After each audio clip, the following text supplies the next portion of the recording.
The Mystery of the Aztec Warrior. This is a book that I found for those students in class specializing in the Aztec research that we're starting. We have students in reading this. You may have seen me pass out this book here written by Carol Marsh, The Mystery of at Machu Picchu for the Incan students, and the Mayan ruins for those studying the Mayan civilization.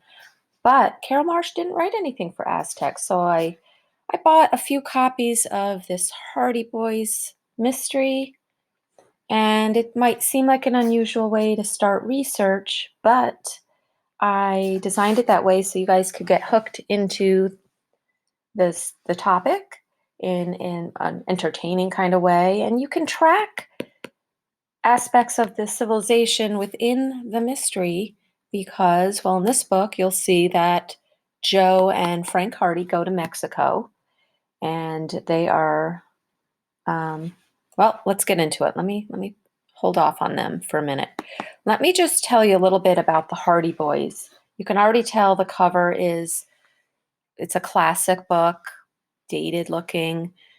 They are the teen brothers. One is 18, I think one is 17. Their dad is named Fenton Hardy, who is a detective by trade. So the boys pick up his skills. In this book, which is 43 in the series, they are solving the mystery alone. They go to Mexico on their own and they call their dad with updates. You can see over here that I think in the early 80s, the Hardy Boys were made into a TV series. These actors were all the rage at the time, and I remember watching the series and really enjoying it. They breathed some life into these characters that I thought, for me as a girl reader, I'm going back in time, I preferred the Nancy Drew. She was Nancy Drew mystery. She was, I think, an only child. She was, she was an only child, but she had sidekicks who were in every mystery, and that was really entertaining. And she actually showed up in some of these TV episodes on the Hardy Boys. So the back cover doesn't do anything helpful, it just lists some of the other books. So I found what could be the back cover, kind of just basics here on the book. It takes place in, well, Bayport is where the Hardys live. So it starts in Bayport. Then, like I said, it goes into, they head to Mexico, obviously, Aztec warrior. They have, it's Frank and Joe, the brothers. They have a sidekick named Chet. He's in many of the books. Senor Morton is a sidekick. The plot starts right away with, you'll see when I start reading chapter 1, there's a reading of a will. It's just a handwritten will. A will is a document, a legal document where some people name where their property and money would go to, who in their family or otherwise. It doesn't have to be family, where that X amount of money would go, where their property would go. So that's happening right away when I start reading chapter 1. And the wealthy man names the Hardys in his will, saying that he wants them to solve a mystery before anyone in his will gets paid. The mystery is to find the Aztec warrior. That's it. Yeah, these books aren't the most complicated. You're not necessarily going to need to get all the literary devices we've talked about at the ready. In fact, like I said, this is just a hook to get you thinking about the Aztec culture research that we're doing and to track some of the cultural things in the book. But yeah, you can pay attention to obviously some of the literary devices we talked about in class, but they're not going to be super heavy in this. This isn't the most complicated of books. And did I mention they're not even written by, it says Franklin Dixon's the author. These aren't written by this man, this person.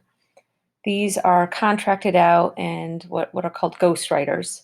This one here was written by a woman in the 60s, but that for continuity, they put this Franklin Dixon. Who knows if that person ever existed? All right, anyway, going back to the boys soon head down to Mexico to find the Aztec culture with nothing more than the idea that a ceremonial weapon is involved in the mystery and a couple of names of people.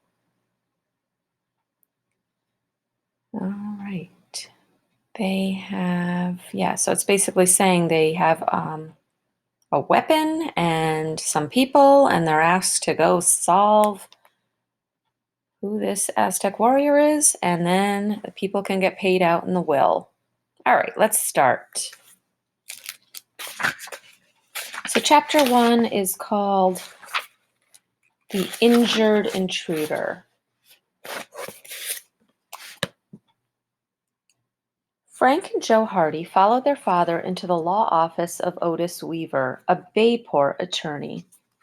"Hello, Fenton," said Mr. Weaver, getting up to shake hands with the tall, athletic-looking detective. "Joe, Frank, how are you?"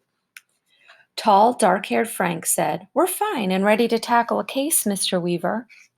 His brother Joe, blond, 17 and a year younger, smiled in anticipation.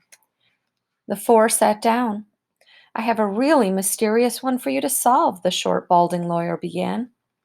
"You probably read in the paper recently of the death of Mr. Jonathan Moore." The three Hardys nodded, and the boy's father added, "He was a bachelor, I believe. Rather eccentric and not in town for very long periods." "That's right," said the attorney. "He traveled a great deal." Mr. Moore had no relatives closer than cousins. There are a number of beneficiaries mentioned in his will, but none of them can receive any money until a certain mystery is cleared up. Let's see if I don't think this will work. Okay. Mr. Weaver revealed that although Mr. Moore had handwritten his will, it was quite clear and legally acceptable. There had been two witnesses. But these two men are deceased and therefore cannot answer any questions that might help to solve the mystery. The lawyer smiled. "I'm sure you three sleuths are eager to hear what the mystery is. I will read you certain paragraphs in the will." From a drawer, he pulled out a document and read, "I direct that the valuable Aztec warrior be given to the rightful owner who claims to be a direct descendant of an Aztec warrior." "Is that all?" Joe queried as Mr. Weaver stopped speaking. "The person isn't named?" "No," the lawyer answered. "There are two other notations which concern you three." He turned to the last sheet of the will and read aloud, "I direct that Fenton Hardy, detective of Bayport, and his sons, and Frank and Joe, find the Aztec warrior and deliver his property to him. All expenses are to be paid from the corpus of my estate, and no monies are to be awarded to my beneficiaries until the Aztec warrior's property is returned to him." Mr. Hardy asked that the two sections in the will be read again. After hearing them, he frowned, puzzled. "Have you any leads, Otis?" "Not one. I've questioned each of the beneficiaries and other people who knew Mr. Moore, but none of them can offer a solution. There's one more item concerning you detectives. This sentence reads, 'The Hardys must find Roberto Hermosa.'" Mr. Weaver handed a copy of the will to Mr. Hardy, asking if he would like to read it to see if there were any clues the lawyer had missed.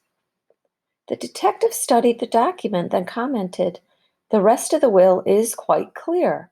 I'll just copy the parts that which concern the boys and me." While Mr. Hardy was busy writing in his notebook, Joe remarked, "Roberto Hermosa sounds Spanish. I wonder who he is." "I don't know," Mr. Weaver said. Frank asked the attorney if he had any idea what the Aztec warrior object was. "No, none." "Maybe it's a statue of an Aztec warrior," Joe remarked. There's none in Mr. Moore's house, the lawyer answered quickly. Could it be some kind of stuffed bird or animal? Joe asked. The winged serpent was sacred to the Aztecs. I didn't find any on the premises. Or any paintings of birds or animals, Mr. Weaver replied. In fact, I didn't come across any object which might have any remote connection with an Aztec warrior. Mr. Hardy, recognizing an interesting challenge, said enthusiastically, Otis, my sons and I will start working on the case very soon.